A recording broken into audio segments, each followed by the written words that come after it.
I'm Shanique with Blavity's AfroTech. I'm super excited to chat with y'all today.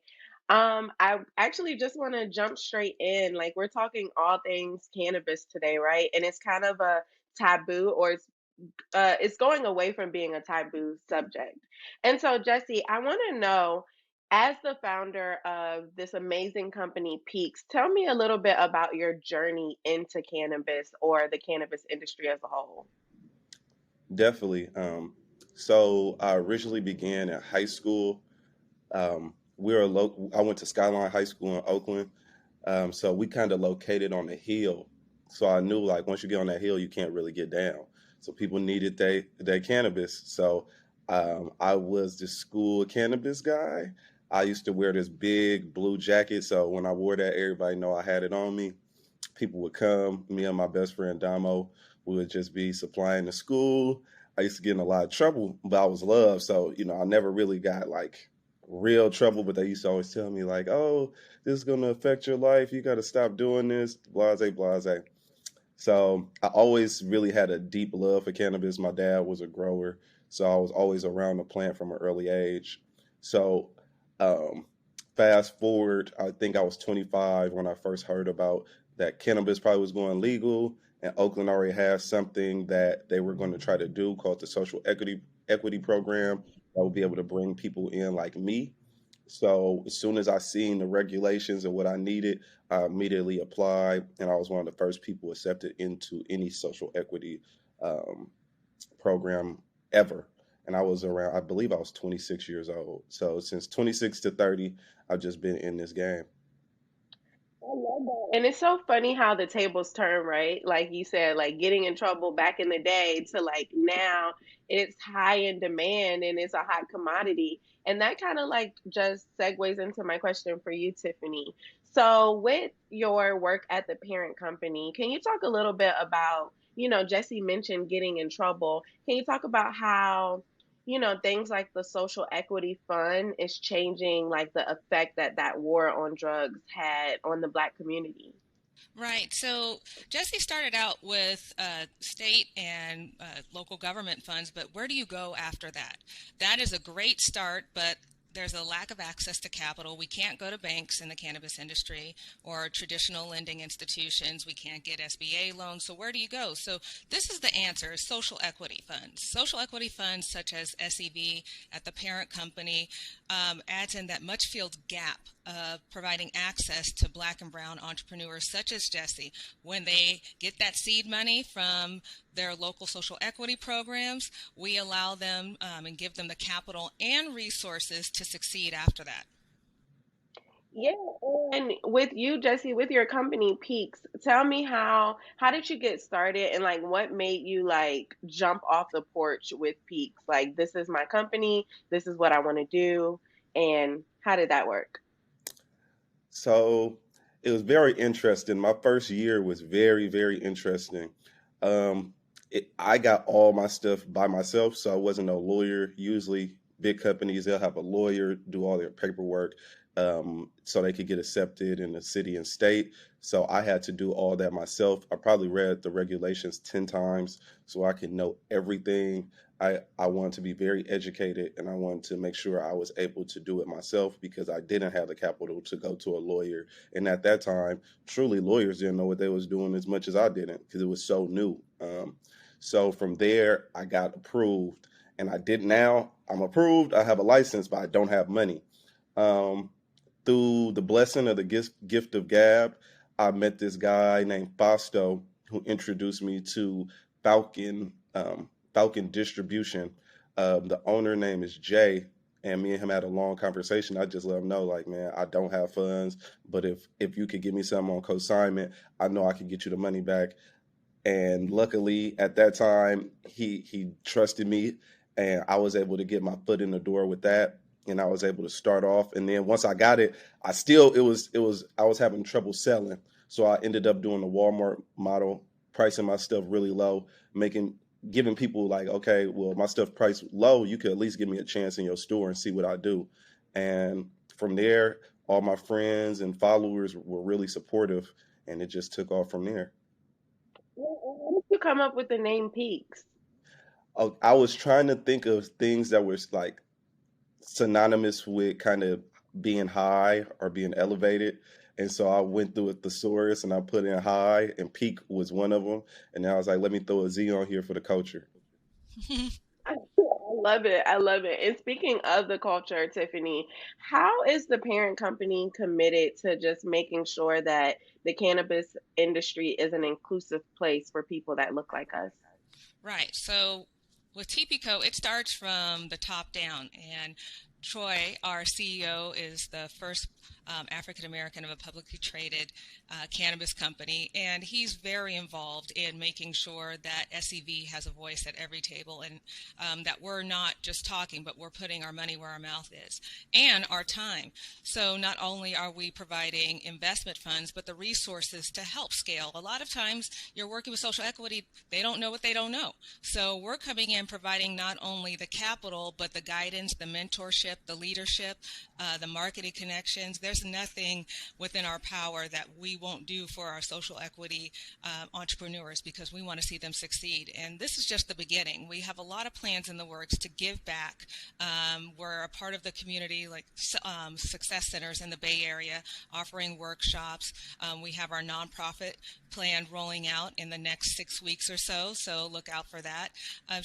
It's all the way around. You not only have to be in touch with the cannabis community, but you also have to provide leadership and ongoing relationships. Don't just drop them the check and just say, hey, peace, like, make sure you do a good job. I'll check on you in a quarter. No, we're going to be there alongside with you, walking through this journey of entrepreneurship with you. Yeah, and speaking of building like, on those relationships, how does the parent company even find or come across brands like Peaks, or what are you specifically looking for in those brands that are a part of that fund? Right. So to answer your first question, they come from everywhere. Um, Most of the brands that I've been talking to have been through referral. We get introduced through other social equity applicants and entrepreneurs in connection with the local programs such as Oakland. They might be put in contact with us, submitting a form through our website. I see all of those. So you can submit your business. Preferably with a license or just business idea through our website, and I take a look at those. And what are we looking for now? Entrepreneurs like Jesse. Like, Jesse has been such a blessing to work with. He's a hustler. You have to be your own best self spokesperson for your business as a founder. And he gets out there, and what he just needs is our support and our guidance and resources to get it done. So definitely looking for entrepreneurs that have dynamic ideas. Jesse thinks outside the box. He's always coming up with great, well thought business ideas and concepts. So entrepreneurs like that, who are well grounded in terms of what they want to do. They have a clear vision of what they want to do and the ability to scale. If you're looking for a mom and pop store where you just want to stay there and be comfortable, this probably isn't the best relationship for you, because we want to go all the way. Yeah, and with that innovation and thinking outside of the box, like, here at AfroTech, we are committed to showing how technology is just so rooted in culture. So, Jesse, can you tell me a little bit about how Peaks is working to bridge that gap between cannabis and technology? Definitely. So Peaks is becoming a hybrid company. So it's not just cannabis. We're also moving into the Web3 metaverse space. The first thing we're doing is releasing DigiStrands, which would be 10,000 different digital cannabis collectibles. So people will be able to, usually when you buy cannabis, you smoke it and you throw away the packaging, and you'll never see it again. Now you'll be able to hold on to something and be like, oh, well, I smoked this at this time. Here's my collectible to show it, and that'll last you forever. Also, we're building a digital dispensary in the metaverse, so people from all over the world can actually experience what a dispensary is like. Because some places still have it outlawed, and they might never get to see what a dispensary is like in the vibe or be around other enthusiasts. So we really wanted to make an inclusive place where people could just be themselves in the metaverse, talk about the plant, talk about the medicine, talk about the experience. and just really just have a fun time. We want to just keep making cannabis fun. I don't want it to be some type serious commercial type thing. I just want it to be at its truest essence, and the people who really vibe with it be able to be around other people that vibe with it. Yeah, and I love that you mentioned, you don't want it to be this serious kind of corporate thing, right? With it breaking out where people can like invest and do all things with cannabis. Tiffany, with the parent company, can you just speak a little bit about how we talked a little bit about bridging the gap between cannabis and technology, but how does like music kind of play a role within all of that? Wow, I think music plays a great role. Developed the culture that we know today.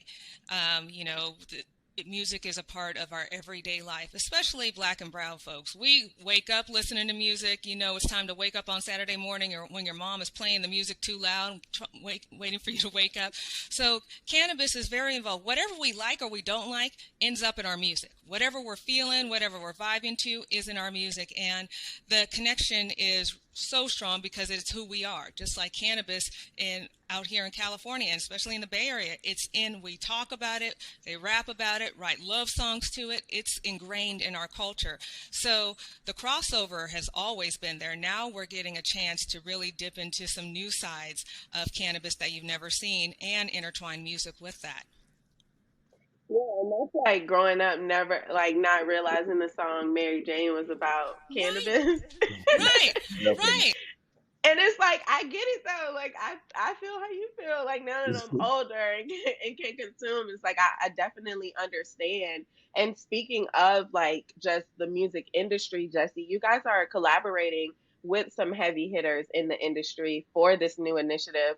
Walk me through like how did that come about, and like what has that experience just been like with you? Maybe like partnering with new artists, your favorite artists, and being connected by this thing that you guys have a common ground on. Definitely, definitely. Um, so originally, the thought came in my mind when I was me and Brent Fayez, manager. That's like my mentor. His name is Ty, and he was telling me like, man, you're doing all this stuff, but you need to be collabing with different artists.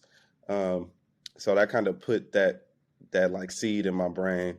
I ended up meeting this girl named Alexis who introduced me to my friend B Young, and he does brand deals for all these different celebrities.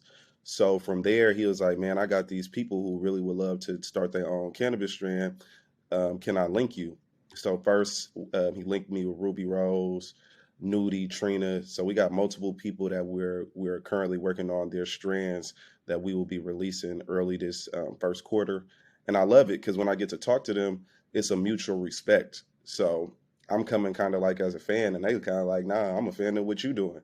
So I've been really loving the reaction to see like people really appreciate what I do the same way I appreciate what they do, because I sometimes, black people, the businessman isn't celebrated like other races. We all know who Elon Musk is.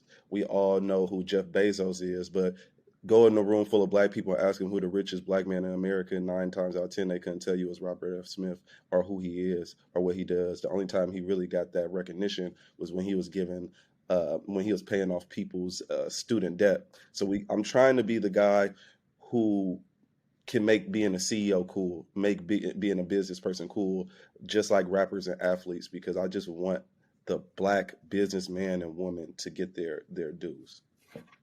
Well, you definitely will, especially like, just speaking about early on, right? With your jacket in school, like that hustler mentality at an early age is just like, I love that someone like you exists because like people can look to you and they can see like, okay, a lot of times people can't, if you can't see it, you sometimes you think you can't be it, right? So I Facts. love that you're doing something like this. And Tiffany, I love what you're doing at the parent company, as far as like you just became the newly appointed executive, like, and just working and leading the charge on this initiative with Jesse.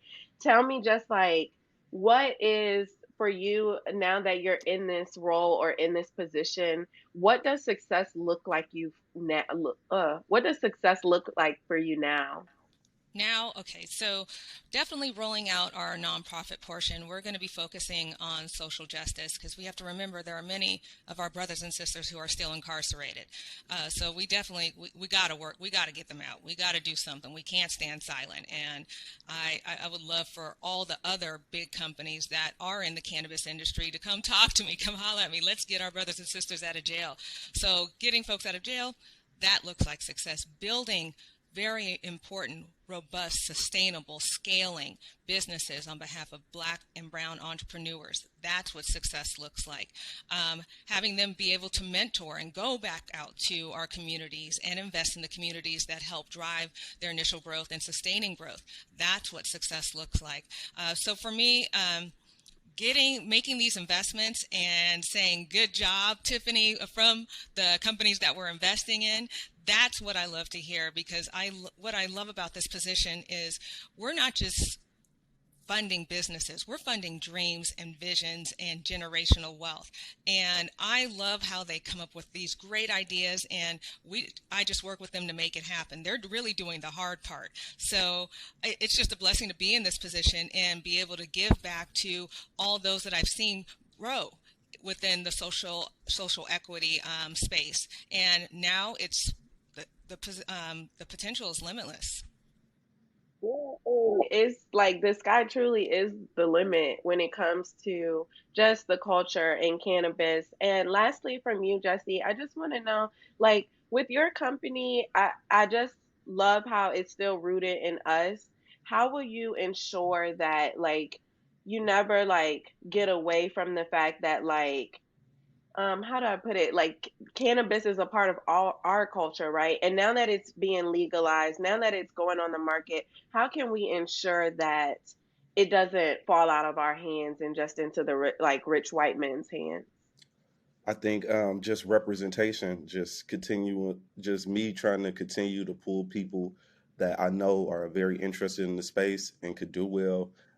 Just continue to mentor people, um, things of that nature, and being and living it and showing people that it can be done. Um, I just know that we just need more people in this and it's possible, and they try to make it seem like it's not.